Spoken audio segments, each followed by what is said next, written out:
Hello everyone and welcome to Migros Museum für Gegenwartskunst. My name is Tasnim Baghdadi. I'm head of education and programs here in the museum and I'm delighted to see all of you joining us today despite the beautiful weather outside. So thanks for coming. Today's event is held in conjunction with the current exhibition that you are sitting in right now. We are in Pilvi Takala's Close Watch, a solo show here currently at the Migros Museum. And in this exhibition, the artist Pilvi Takala, who is also part of today's panel and present with us today, explores questions related to security and surveillance. At the museum, we have taken this exhibition as an opportunity to delve deeper into these topics through two panel discussions titled Debates on Security. Today's discussion revolves around the question of profiling and policing. We would also like to invite you to participate in the second panel on September 16th, titled AI and the role of surveillance in German, and to take advantage also of the last opportunity to view the exhibition because it's only running until September 17th, so it's the finissage weekend, and yeah, please make sure you also see the exhibition. Before we begin today's discussion, I would like to introduce our guests. First of all, we have Amina Abdulkadir with us, who is a journalist and spoken words artist, and she will be moderating the event and guiding us through the event and the discussion tonight, so thank you for that. Of course, we also want to welcome our speakers tonight, and we have with us, as I already mentioned, the artists Pilvi Takala. We have Richard Wolff, we have Simin Jawabreh, and Eva Hürlimann with us tonight. Thank you for coming. They will introduce themselves in their own words in a bit, so I don't need to do that. Now, I would like to hand over to the moderator of the discussion, Amina, and thank you very much for joining us and have a great evening. Yeah. Thank you very much, Tasnim Baghdadi. As you heard, my name is Amina Abdulkadir, pronouns she, her, and I would like to start with a warm welcome to everybody on site and online. Our journey starts here at Museum für Gegenwartskunst in Zurich in the middle of the installation Close Watch by Pilvi Takala, who is one of our panel members, as you heard as well. My aim is to facilitate the expression of different perspectives on the topics mentioned already. And for that, I would like to offer you the metaphor of a kaleidoscope. There are solid pieces of glass, those are questions and topics we would like to discuss, but there are also forces like coincidence or momentum that will shape this panel. Plus, towards the end, we open up this panel for questions from you, the audience, so please prepare. And due to this interesting makeup, I am very much looking forward to be this kaleidoscope's moderator. Additionally, to briefly introducing our panel members, I have asked them to prepare an opening statement to why they are taking part in this panel. Because sometimes we forget that they could have declined. But they didn't, and we are very happy about that, so let us hear why. On the left is Richard Wolff, pronouns he, him, independent urban researcher, activist, co-founder of the corresponding network called Inura, and former member of the government of the city of Zurich. Welcome, Richard Wolff. Hello, welcome, thank you. Thank you for inviting me. Should I speak now? Okay. Why I said yes to this event when I was asked first by Tasnim, I was very reluctant because I didn't know what is it about, why do you want to do this, what is the aim. But then we talked, and I found out, no, this is interesting. This is about something that I'm very interested in: police work, profiling, policing, safety, public space. And these are areas that I am, in 3 different senses, I feel like I can talk about it. I was an activist in my youth in the streets. I took part in demonstrations against the police. I was an urban scientist. I studied urban geography, urban science. I was a researcher. And then I became a politician. And fate had it that I became the head of the police. Not that I chose that to become, but I became head of the police, and I stayed in that position for 5 years. So I was the political head of the city police of the city of Zurich, and maybe that's interesting to some of you. It is. To Richard Wolff's right is Pilvi Takala, pronouns she, her, artist and creator of Close Watch. Welcome, Pilvi Takala. Thank you. And I guess it's quite obvious why I would say yes to this or so, but I would then speak about like how I see my role here, and less an artist and more, I guess, someone who like wanted to be a good security guard, but somehow failed. This could be the short description. So I worked in a mall in Finland, a large shopping mall, as a security guard for more than 6 months, and it's basically the time to learn the work. So I'm someone who wanted to see how this work is learned, see really what happens there every day, and then think about what's wrong with it, or why is it hard to do the job well, or why does it produce like certain kind of public space. And my interest has been for a long time like how our shared spaces are controlled, and also in very like kind of subtle ways, not necessarily like strong architecture and policing, but also like socially and so on. So that's my like position here. Thank you. To my right is Eva Hürlimann, pronouns she, her, founder and owner of the private security consulting and education company called Viva Citas. Welcome, Eva Hürlimann. Thank you for inviting me. As I became the invitation, I was also like kind of surprised that this theme is like combined with art, like to show it in a museum. And I like it when you take themes that are like heavy or not that easy in a light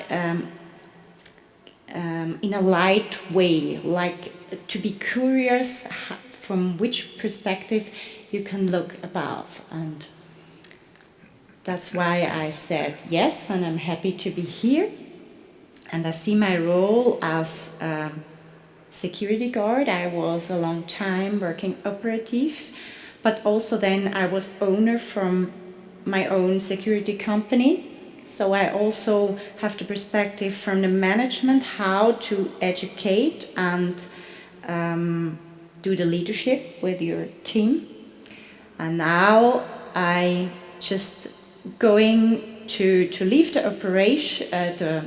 operating work and just educate people in the themes of violence prevention, robbery prevention, conflict communication, and so on. Thank you.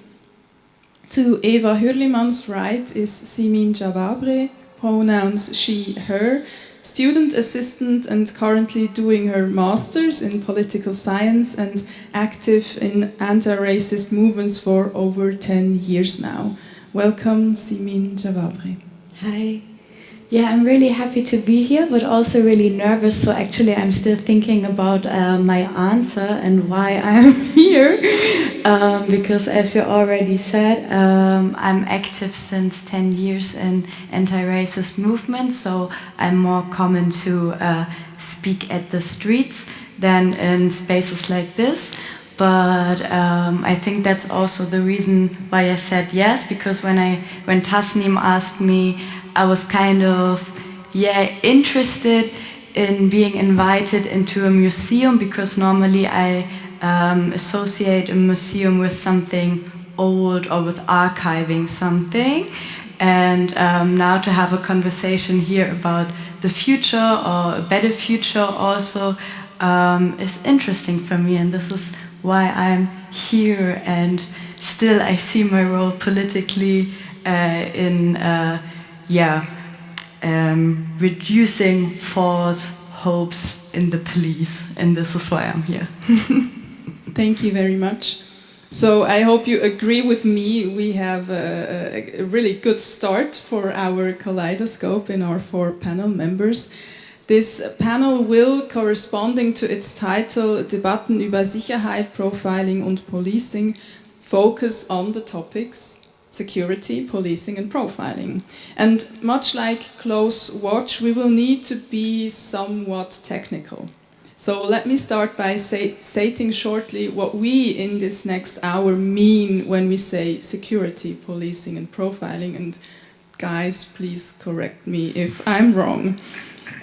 Security means the protection against threats or the personnel providing that protection.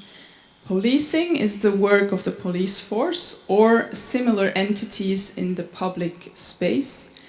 And profiling is the anticipation or the conviction of a person's intent or blameworthiness based on certain traits and, of course, by a person or persons in power. Looking at the German translations, because we are right now in Zurich, security matches its English equivalent with Sicherheit and Schutz. In policing, there is a certain duality with Kontrolle, control, and Überwachung, surveillance, 2 concepts that have differing connotations. And to complete the translations, there is profiling that has no German equivalent at all. Only a lengthy translation with multiple words thrown together. Bear with me. Profiling als automatisierte Verarbeitung personenbezogener Daten, respektive Racial Profiling als polizeiliches Agieren aufgrund ethnischer Zuschreibungen oder auch Predictive Policing als vorhersagende Polizeiarbeit. With that in mind, the English and the German situation with those 3 topics, I would like to ask you, Pilvi Takala, are there words for policing and profiling in your mother tongue? Let me try this. Suomalainen. Oh, that's like a Finnish person, but suomen kieli would be the language. Okay. Well done, though. Thank you. We're being kind with each other. I hope that's fine for you. So are there words for policing and profiling, and what does that tell us? Well, the word profiling, I think we just borrowed from English. So especially now, there's especially the term like ethnic profiling. It's directly kind of etninen profilointi. It's exactly the same, and people understand it. Racial profiling, like you target people with policing or similar when they have certain ethnicity. But then, of course, profiling alone, at least in my security work, is understood more broad. Like it doesn't have to be ethnicity that is the, triggering factor of like, what is this person doing here? But I think in the public discussion, when the word profiling is said, people think ethnic profiling, and I think this is illegal, and there is that discussion going on. But policing, we have like police work, or then also like something like surveillance-like. So the police work is very neutral. It's like whatever the police is doing. But if you would take then the English word policing and make it Finnish, that's more something annoying. Like somebody who doesn't really have the authority is trying to tell other people what to do. So like as borrowed from English, it would be really done by people who are not really given the authority in that way. So there's a negative connotation in that. But the really original Finnish words are quite like, yeah, also about surveillance or work of the police or law enforcement, like that could be kind of security as well. They kind of try to make sure people follow the law. Thank you. So we see an even more different like version in Finland of these topics, and that is what we are trying to do here, to give you like several perspectives on these already complex topics, and we're gonna do our best. So let's start with security. Eva Hürlimann, your company, as you mentioned already a bit, offers training and consulting on the topics of violence and robbery prevention, conflict communication and de-escalation. Why is a company like yours even necessary? Well, thank you for the question. I guess I can let Zahlen. Facts or figures? Facts and figures speak, because in Switzerland, when we go to the criminal statistic from 21, every 12 minutes, we have a violence crime in Switzerland. And we are, I guess, like in a safe place. But still, we have every 12 minutes one violence crime. And that's why I guess we also need in Switzerland to have the possibility to train how to act in an emergency. And maybe this is also why your trademark slogan is, I think, security is learnable. So if I hear learnable, I feel like responsible to learn it. So whose responsibility is it that someone is secure? Well, I guess you cannot define that it's like just one part of the government or just you. It's like you have rules in our society, but even if you have the rules, like if you cross the street, that the car has to stop, I guess it's also my responsibility to stop and look at the left and right. So there are many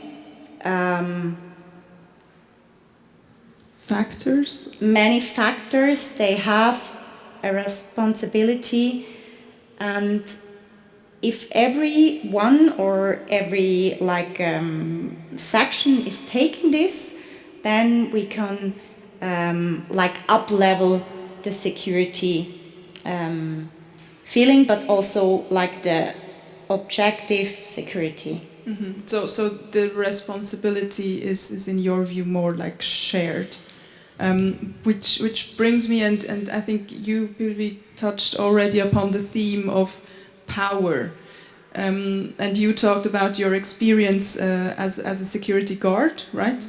So isn't there always, with putting on a uniform, with having that role, isn't there always like a power dynamic that already tells you someone is weaker in a certain situation than the other? So what prevents the person in power from not taking advantage of that power? I guess it was Churchill who said, give power to the human and you will see the character. So it's always like the human behind, for my experience.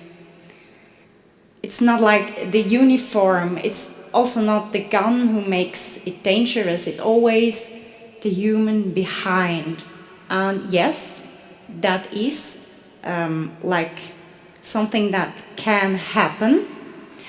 And I guess like the dangerous part of it is that insecurity often, or most of time, we put like away these thoughts that someone could be like this, like we negotiate that it exists.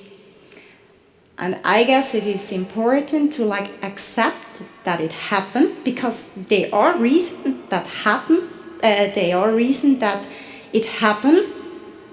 And when we accept the fact that that can happen, then we can like have a look how it happened, and then we can change it. Okay, that maybe when you talk about like the private security sector or your private company that educates people in that area, I would like to maybe jump from the private sector to the public sector and involve you, Richard Wolff. And let me jump right like to what she just said. If the police arrive, it's not always just to help us. Like in contrast with maybe firefighters or medics, sometimes the police isn't there to help us directly. So when we look at those cases where something happens that shouldn't have happened, and we would like, or somebody says that they should be disciplined more harshly because of the power they hold, what would you say to that? There's many questions. Yeah, I know. There's many questions. First of all, the police is an instrument of the state, of the government. And in principle, you have, depending on the type of state, for example, if you have a dictatorship or you have an autocratic rule, you will have a different kind of police than in a country like in Europe, most countries, where you have democracies that clearly give the power to the police, but they also check and control what the police do. So I think there's few jobs or few people that are more controlled and observed than the police people when they work. So there's a lot of eyes on the police, the media, the public, the judges. All sorts of controls happen in our society of the police work. This is not to say that the police people always do the right thing. There is mistakes and there are things that are not good in the police, but it is a matter of politics, of the courts, of the justice system, of the public, of the media, to set borders and to demand improvements. So I think if we have a police in a democratic state, we have the controls and the laws that the people give themselves. The people decide what they want from the police, and if they're not happy, there will be complaints, there will be court cases, there will be reforms. So this is from a political point of view. From a constitutional point of view, I think what the police does, and it is supposed to help. When it comes, it is there to help. And if that is not happening, then you should have the right to demand that they do their job properly. You started your statement with saying that it's an instrument of the state. And there seems to be, let me say, an apparent privatization of public space. What do you think does that to a society or our society when you say the police can be a fundamental instrument of the state?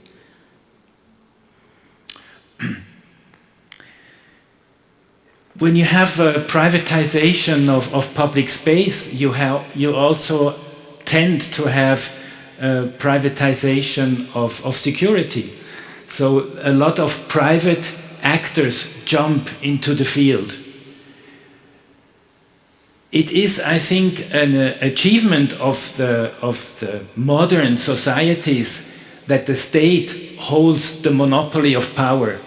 So we don't have militias fighting each other to control public space, but we have one body, we have the state, and the state employs not only police, but also social workers and all kinds of people that in the name of the state try to keep a way of living together which is good and safe for all. When you privatize space, for example, in a shopping mall, I think that's a good example, the shopping mall. So that's why you chose it probably also. Because the shopping mall, for us as consumers, seems to be public space. Because we go to a shopping mall like we go to the old part of the city and we visit different shops. But the difference is in the city center, the space in the middle between the shops is public and is controlled by the state police. When you go to the shopping center, you don't realize this. Even if you go to the Shopville underneath the station in Zurich, it's not public space anymore. You have private agents that set the rules. You should not sit down on the floor. Maybe there are less benches to sit down to offer you a free possibility to sit down. So there's all sorts of different regulations when you have private space than when you have public space. And that's a very important difference. If we don't have public space in the cities, people are not free to move around in the way that the laws and the constitution of the state gives you. You seem to touch there on your second field of expertise, because you are not only a politician, you're also an urban planning researcher. What does urban planning have to do with security, or what can it do for security? Well, I would start out in a similar way as with asking what the police has to do. I think the urban planning also depends on the system that you're working in. If you have an autocratic regime, urban planning will be in favor of those in power, to protect the power, to protect the security of those in power, and not to protect the security of the people. So in a democratic society, urban planning is designed, has the laws, has the obligations and the aims, the goals to do what the people want. They elect the politicians, they vote on urban planning, on building laws, for example. They say we want a green and ecological city, we want public space not just for cars but for bicycles. And then urban planning starts to do the work. They are told by parliament, by referendums, by politicians, and not by autocratic rulers. So it depends. Urban planning can be good, it can be bad. It's just a tool. You've taken the example of a mall, and you've already, in your opening statement, talked about your intervention, which led evidently to this installation. During that time, when you were part of a private security team working in a somewhat public mall, as you said, for half a year, could you, and if so, what values could you attach to security and policing? I just want to say about the mall, like clarifying, I was especially interested in that space since a long time, because it is actually in Finnish law defined as public space in a way that you can't deny access from anybody. Also, there's often like public services inside. There's public transport, there's like municipal services like library, youth house, substance abuse clinic. Like there's like everything is inside malls in Finland. So we have like very bad weather. People like to just walk inside. It's great. There's a mall, and you know, like, so the way it's used and the way it's kind of like positioned is like it's public, but obviously there's a private owner, and there's like they pay for the security, and then that starts to define. Obviously, the security follows the law, and there's certain regulations about public space, but then there's a lot of like gray area that is about like not that, you know, the guards would think this is not really something we do. It's not an operation. We're not telling somebody to leave, but just to show up in your uniform or go tell somebody like this is not the way to use this bathroom. So there's a lot of, with the presence of the security, there's this idea like you prevent harm, you prevent whatever, trouble, violence. At least you keep it outside of the mall because people need to shop, and the owner of the mall wants the nice middle class white whatever, like amazing very like homogeneous population inside.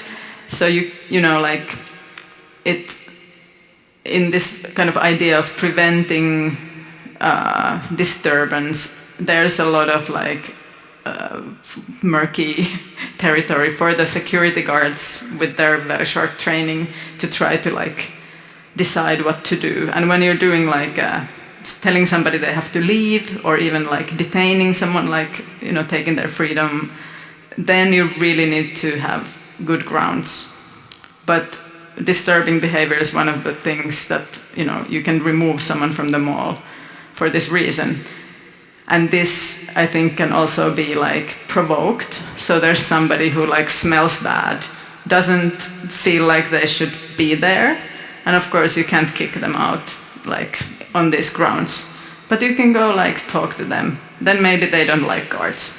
Great. Then you have a little like confrontation, and this person is behaving disturbingly, aggressively, whatever.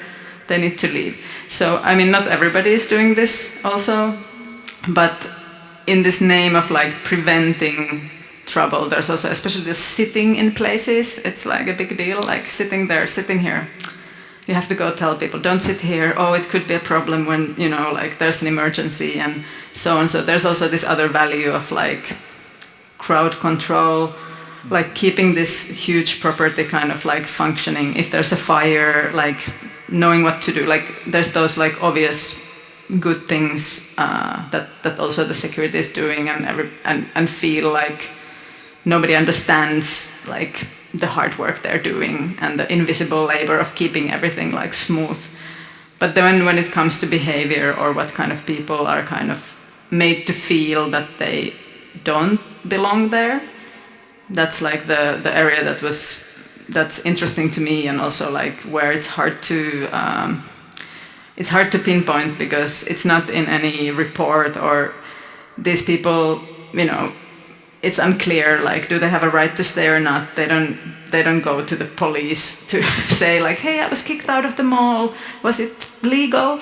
So there's that going on. And I think for a lot of my colleagues, I mean, I connect to what Eva said about, it's about the human, like, and what I was saying earlier, like, I want it to be the good guard.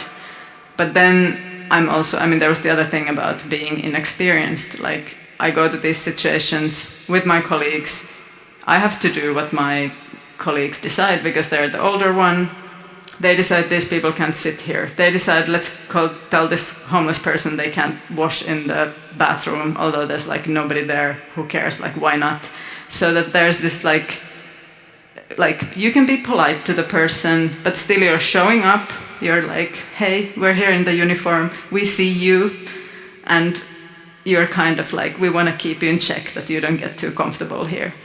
Like, it doesn't have to be very violent. It can be kind of nice or polite, but still just showing up for certain people, and also in terms of like ethnic profiling, like certain minorities get talked to a little bit more. Oh, did you pay for that? Oh, great, that's nice. Do you have the receipt? Okay. So it's like, it's not like, it's just like customer service, with the smile. But there's a lot of this control that is kind of invisible to most people and very visible to some people.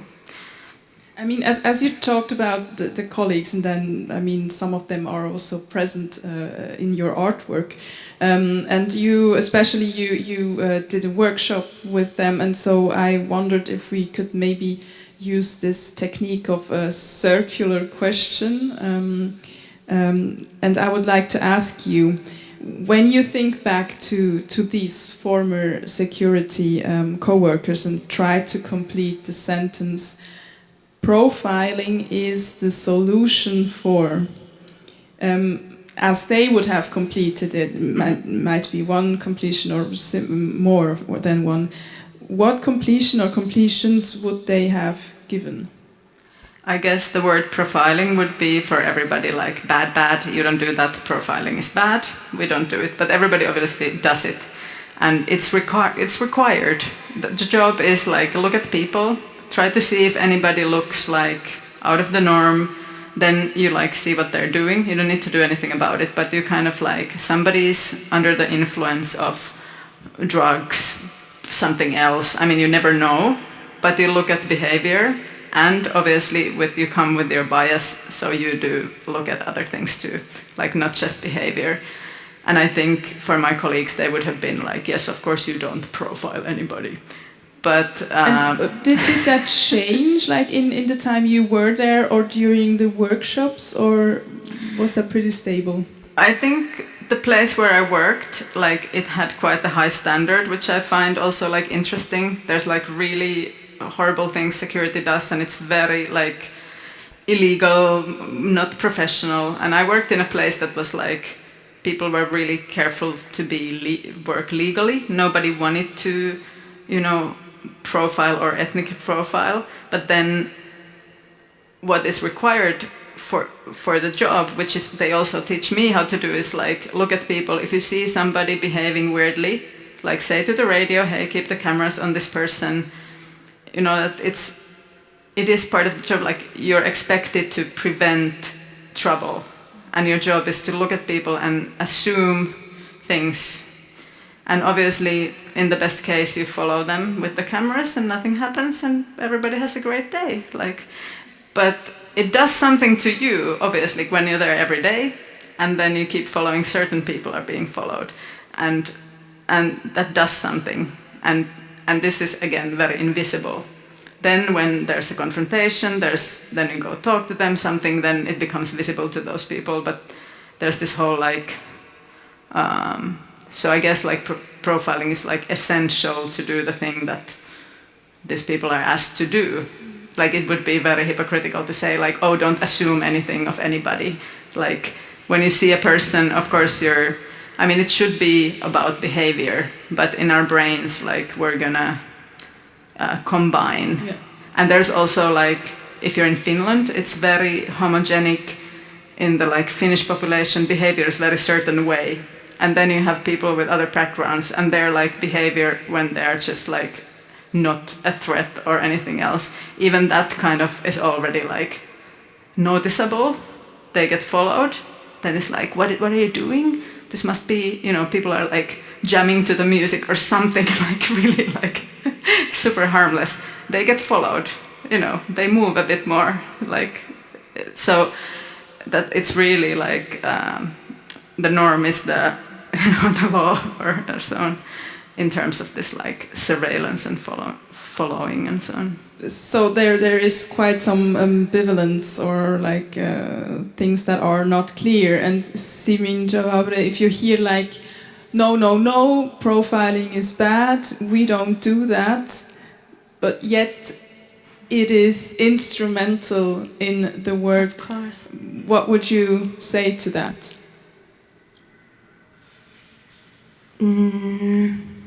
Or why would it be like, why do you have to go up against profiling and policing? Yeah, I think the question is not like dealing with moral categories, if it's the right or if it's the bad thing, but to see like the systemic function of it. And I think for that, it's really important to have also kind of a brief look into the history of the police, actually. And because the police is really something like a new phenomenon. So it's not that it always existed, and it's even a quite young thing. It has a lot to do with the overcoming of feudalism, but also with the fact that little territorial states became one expansive nation state, and with the development of our present economic system, so capitalism in this period. So we can imagine that in the system before, like in feudalism, it was more that the rank ordered the social hierarchies and the system, and with the fall of it, the society needed something like new means to order. And in that period, the police has its origin. So it's really important to see as a first point that the how is it called, like die Etablierung, that the making of the police, my English is not that good, so maybe I struggle sometimes, wasn't to protect people in the first place, but to protect more like the systemic conditions. And so that was in a period where, to make it shorter, a rising class used every form of violence to restore and to decline the incoming of the former ruling groups.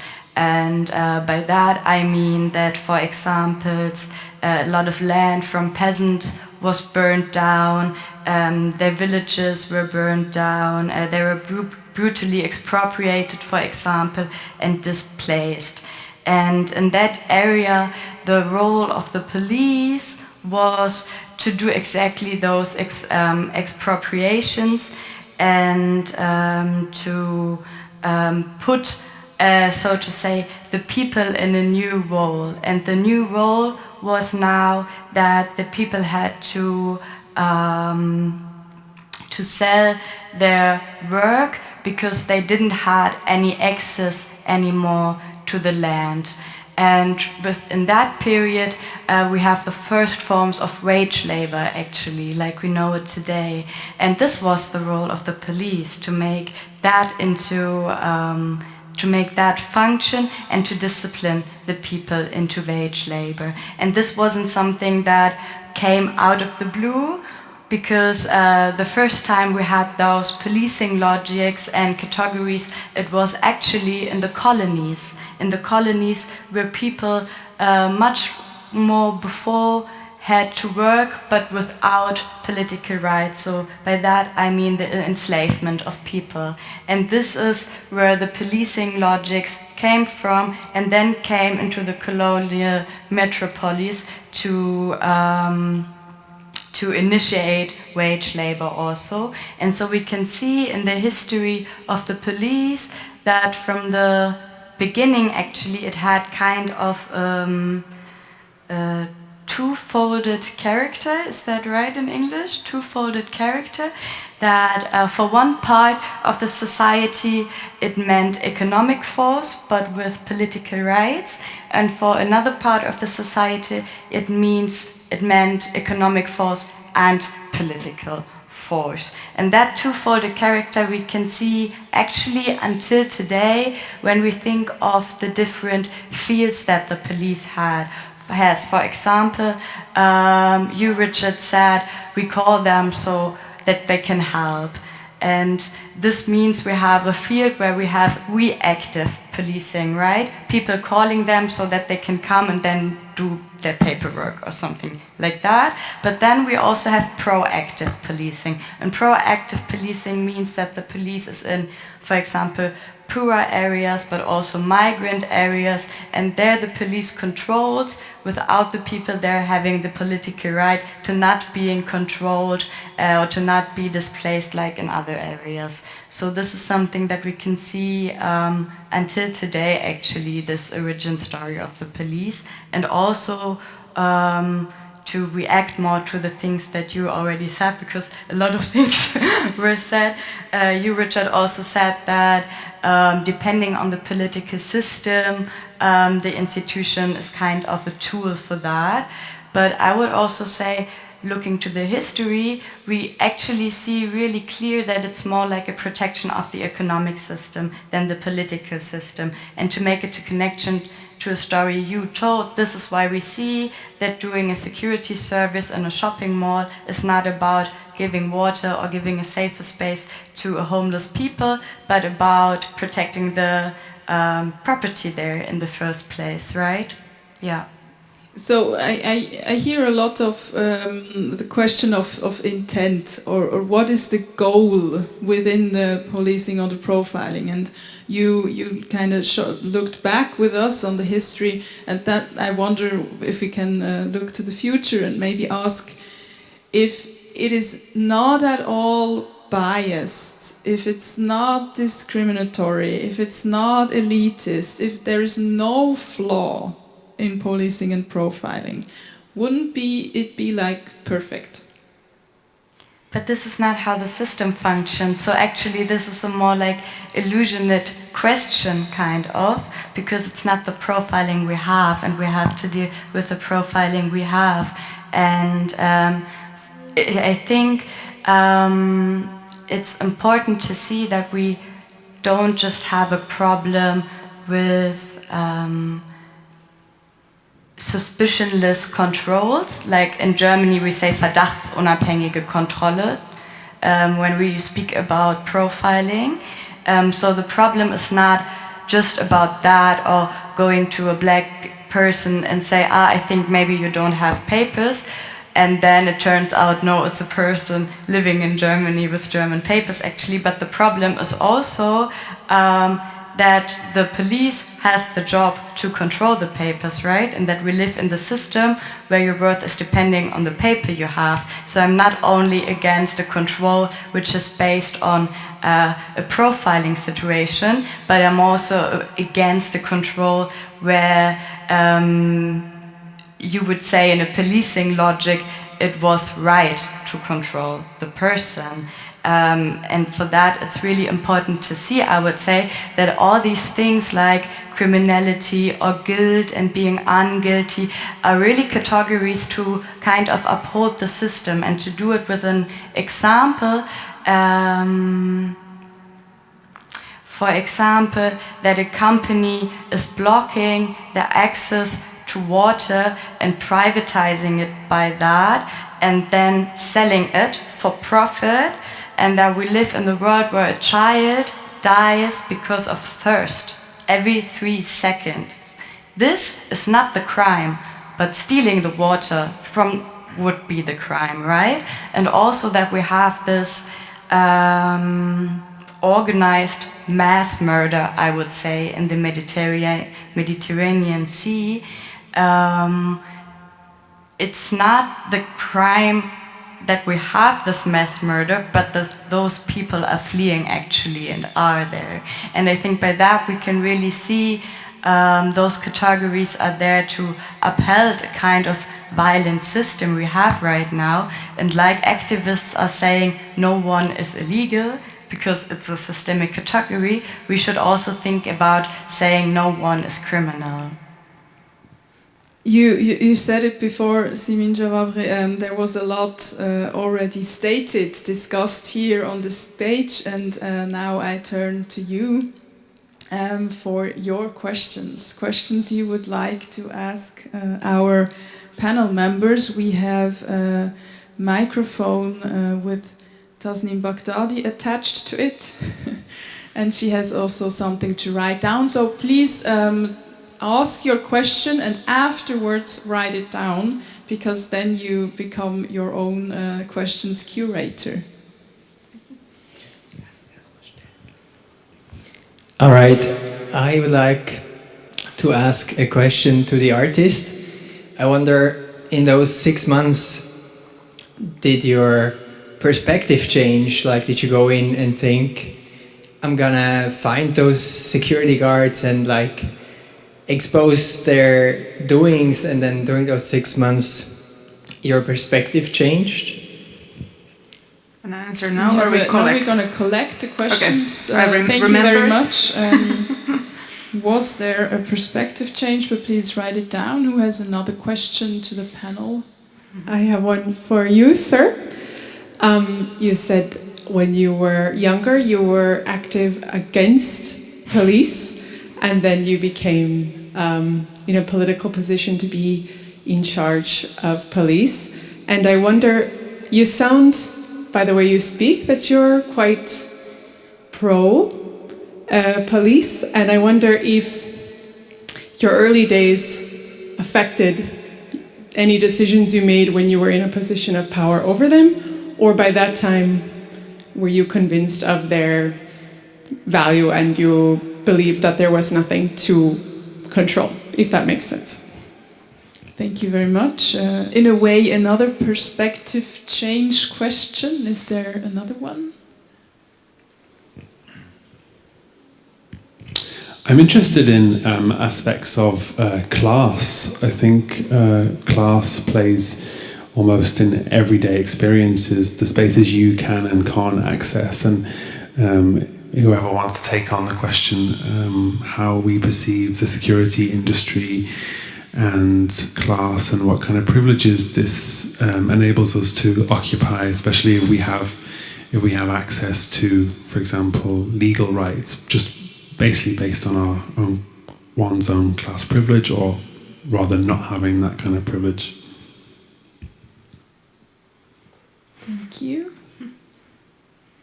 I do have a question as well. My question is for Simin.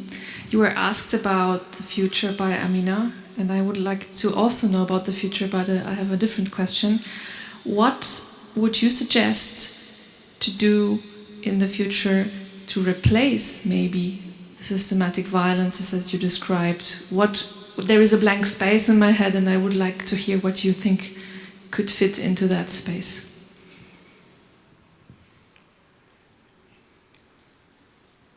Please write your two questions down as well. I like the number 5, so I'm asking for a final question. If there is one. Yes, there is one, I think. To write down first. Thank you. My question is also to the artist. You said you were interested in the shopping malls for a longer time, and I wonder why you decided to go to security side and not doing the research based on being a daily customer or visitor. Thank you very much. We're gonna collect the questions, right? But who feels eager to start? I can go and combine the answers, so we get going. So perspective change, I mean, I did go there to learn.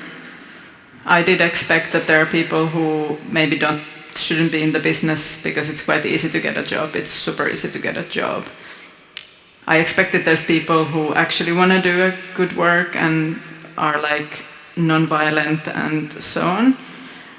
But what I kind of learned was like, how does it function? What gets normalized? So for me, it was like, if I try to do that work ethically and well, then I need to have much more skills or be somehow better. But if I stay in this workplace, I think like, I don't know what happens then, because all of these things get normalized, like how the space should be, who are we following, how are people talked about, what are we trying to do here? So what was interesting to me is like, yeah, how that value system is created, or that role, actually, the guard role. So I did learn a lot of things, and one thing was that, like, yeah, this position of authority, or the person who has the permission for violence or so on, it is like a very traumatic role. Like it's not easy. It's hard, and we don't have like, you know, we expect some people to do this, and then we're like complaining when they do it wrong, or we want this place to be nice and safe, and then so there's a big contradiction with. I mean, there's always a problem when you give people this power, and it's super hard to have that functioning somehow unproblematic. So that was what I expected. But I also wanted to see how the workplace kind of polices itself, or how is the micro kind of culture creating, or because it's really your colleagues who are the first ones who could like stop you from doing something or tell you something was good or bad or so on. And then, yeah. And the other question was about, yeah, I've done a lot of work in malls, behaving in non-normative ways. So I have this experience of, I mean, obviously been to malls also in like non-art project way. And in my work, I was often responded to by the security. And then I ended up in a situation where I needed to be protected from like a stalker. So I had a show, and because I had this stalker, it posed like a security issue to me and the staff in the museum. So I was kind of became protected by security myself. So that was the like last kind of tipping point to like, I really want to look behind. Like I was aware that there's that system, control system, but I was really like, okay, enough complaining about them. Like, let's see what they're actually doing. Like, you can always make fun of the security, but like what the work is and how is it done day to day. So it comes from the, experiencing the other side. Thank you. Yeah, I would like to react to the last questions we just had, because what I really think it is kind of connected to the point I just made. We should really take by heart that when people are controlled by the police, for example, or taken away to jail, it is not because they have necessarily done something criminal, like I don't know, carrying too much weed, but because certain acts and the spaces in which they move, they are criminalized in order to help to maintain poverty also, for example. So politicizing actually the question of what makes us secure, and also what counts as violence socially, helps us to get us away from the idea of who is dangerous and who we actually need to be protected from. And beyond that, of course, it also shows the violent nature actually of those institutions towards us, and that the promise is not about protection but actually about domination. So for example, in Germany, when we look into the statistics of who gets imprisoned, then we see that the most people in German prisons are sitting there because of the so-called Ersatzfreiheitsstrafe. And this is something that means that you can't pay your fines, and because of that you have to go to prison. And in Germany every year around 50,000 people are going to prison because of that Ersatzfreiheitsstrafe. And this involves, for example, when you don't drive with the valid ticket in a bus, or when you steal a little amount of food. And this means that I'm exploited, for example, in such a way that I cannot afford like the really basic needs I have to make a living, and therefore I'm in the pressure to behave in this way, and then in turn I'm punished for it. So it's like a complete cycle of being poor, being illegalized because of that, being poor again, and so on and so on. So having this in back mind, to say that we need decriminalizations, to say that we need a reducing of the police, automatically makes us more secure. It's not about having a new different thing And because police is not working as it should, it works as it should. Police is there to do exactly what police is doing. So we actually have to reduce the role of the police in our lives. We actually have to fight for decriminalizations to make people safer. And also, of course, it's not about abolishing the police, for example, from one day to another, but to see that when 99% of the cases we have, it's not about the psyche of the people, but always about the material needs and that they don't fit in, then actually we have to change something about that.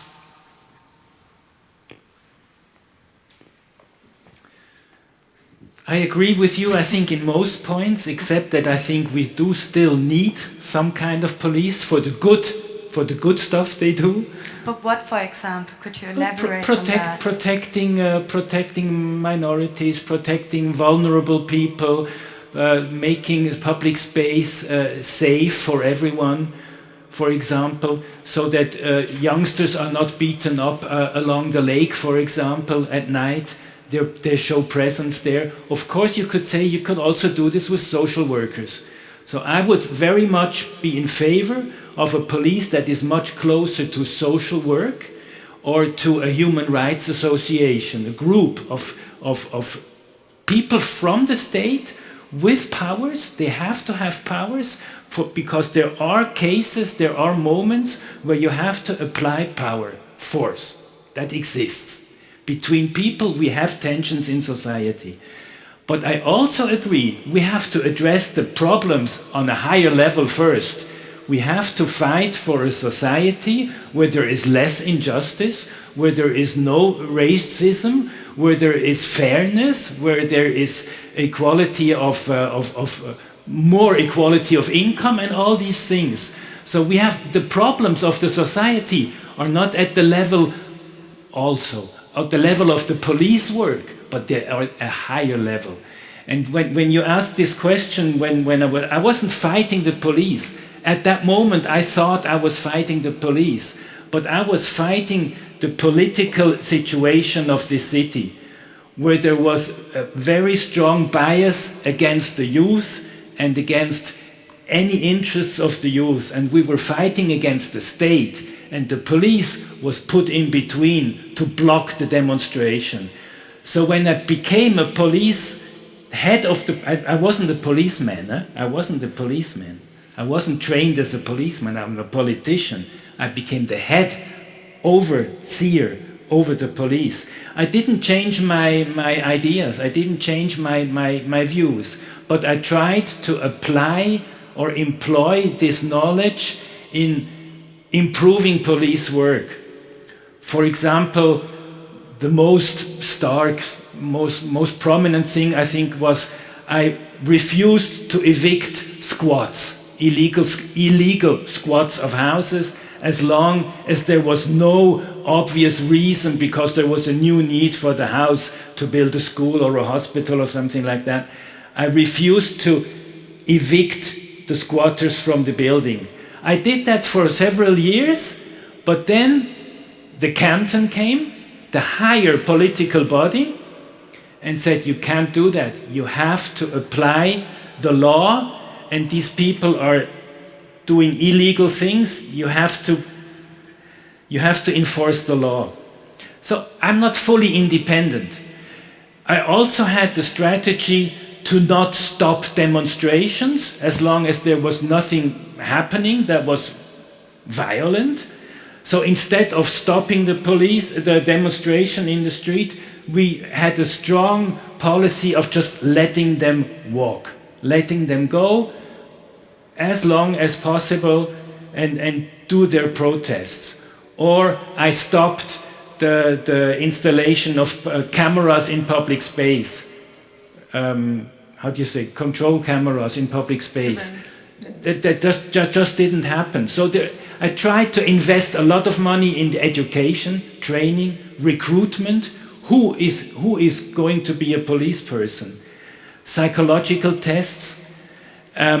special classes with the so-called opposite of society, with LSGBT people, for example, with people of color, to have round tables to talk, to have meetings with different people, with the police, all sorts of things. So I don't think we have to abolish the police, as long as we don't have utopia, paradise in society with no quarrels. We need some kind of regulator. Yeah, but we could Eva, reduce the influence. Eva Hürlimann, I think you're ready. You've written down something as well. I'm not sure if I understood all you said, because of the acoustic is a little bit difficult to understand, but I agree in many points. In my experience, and I don't know if I misunderstood you. In my opinion, we need like boundaries, and if you go over these, we need to like show that it's like now it's too much, and we need to set these boundaries very clear. I was working with teenagers, and they always go wider and wider till you say stop. But I guess what we don't see is that when we think about security, we often think about police or justice and so on. But what we don't think about when we hear this word is like when the police have to come, it's always like too late. So it begins when a child is growing up.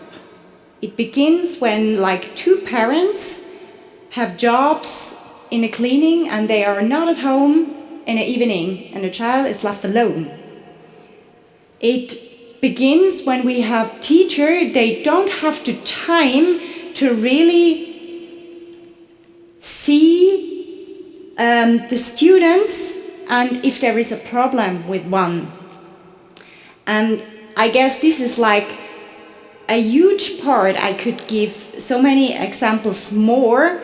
And for me, this is all part of building security, what is not like conscious when we think about security. And for me, it's important to say that all this stuff in our society, which give our children, our teenager, like another background when they're growing up, it's like a big slice of the cake we don't use enough, in my opinion. I don't want to, but I have to use the word you just said before, stop. We have already run out of time, and I would now like to start my thanks with you, the audience. Thank you for being part of our kaleidoscope that is gonna go on, of course, be it on site or online. And if I may ask one last thing, let us conclude this panel with an applause for our panel members, Richard Wolff, Simin Jawabreh, Eva Hürlimann, and yourself. I think I didn't forget someone, no? Pilvi, oh my God. Let us do that again. Let us conclude this panel with an applause for our panel members, Richard Wolff, Pilvi Takala, Eva Hürlimann, Simin Jawabreh, and yourself. Thank you and take care.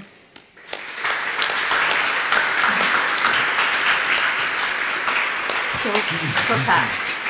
Too fast.